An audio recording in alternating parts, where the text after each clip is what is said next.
There's a funny thing that happens when I have a task in front of me that part of me doesn't want to do, right? Part of me feels a little unsafe or a little unsure about doing it. It may be a task that's bringing me up some anxiety or some nervousness. And the thing that happens is my mind helpfully produces a brand new list of things I should be doing instead.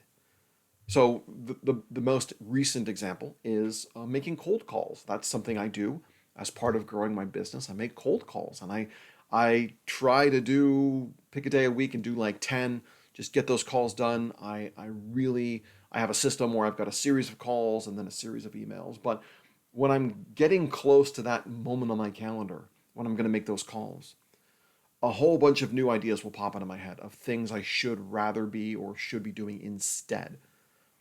Now, this is not new behavior for me, right? I can remember in college, and this will not surprise anyone who knows me, that when I was getting stressed about finals, I would start packing up and cleaning my dorm room. And so toward the end of, say, my junior year, the desk I shared with my roommate, my half of that desk was almost completely empty by the time finals were almost done. It was like one book and one notebook, and everything else was in a box or in a backpack or in my trunk. And he had a different stress reaction, so his side of the desk was a little messier. But it happens to me all the time, and the way I overcome that partially is through a sense of accountability, which is I work with a coach to help with my mindset and my strategies around growing this business. And she really holds me accountable to do the things I said I was going to do. And not in a let's check the box, yes or no, did you do it, but let's really think about the process. Let's talk about how that felt when I was going into it versus going out. What results am I seeing? How should we adjust things? But I know in my head that if I don't have these calls, if I don't make these calls, then I'm going to have a very different conversation with my coach than I would if I do make these calls. So for me, that's motivating to me, that kind of accountability. Like, I don't want to let her down, and I don't want to miss this opportunity because I'm nervous or a little bit afraid of this thing. So that accountability really helps me grow as a business owner and as a consultant. Now, it might not surprise you either to figure out that this is not just a story about what works for Chris. A lot of you have the same reaction to tasks that are uncomfortable, maybe unknown, or maybe a little scary. Our brains, in a not very helpful gesture, sometimes misinterpret those feelings as an actual threat.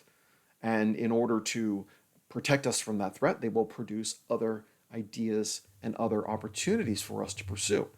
I saw this a lot when I was leading fundraising teams. When if the task was start making donor calls, start making those calls, get on the phone, work the phone, a lot of other tasks would pop up into my mind and into the mind of my team members. This is why it's not uncommon to see a fundraiser instead of making phone calls, they're going to double check that spreadsheet and make sure the all the information from the database is there and it's presented in the right way. Or instead of making the phone calls, they're going to let's rewrite that newsletter article. Let's send. What if we just send a bunch of emails instead? Because I can send a billion emails in 25 minutes and look at how productive I'm being. So we all have this tendency when we're coming up against the things that are probably going to move the needle, but might be pushing us outside of our comfort zone. We all have this tendency to put something else in the way, to put another item or another objective or another task in front of us and say, well, I'll do this instead. And it's accountability that helps us get around that. One of the reasons I provide fundraising coaching as part of my services to clients is because just writing a fundraising plan or giving someone a fundraising plan isn't necessarily enough. They need to know that there's someone in their corner who's going to help them through the execution of the plan, who's going to help them be accountable for the items on the plan that might feel a little bit unsafe or a little bit unknown.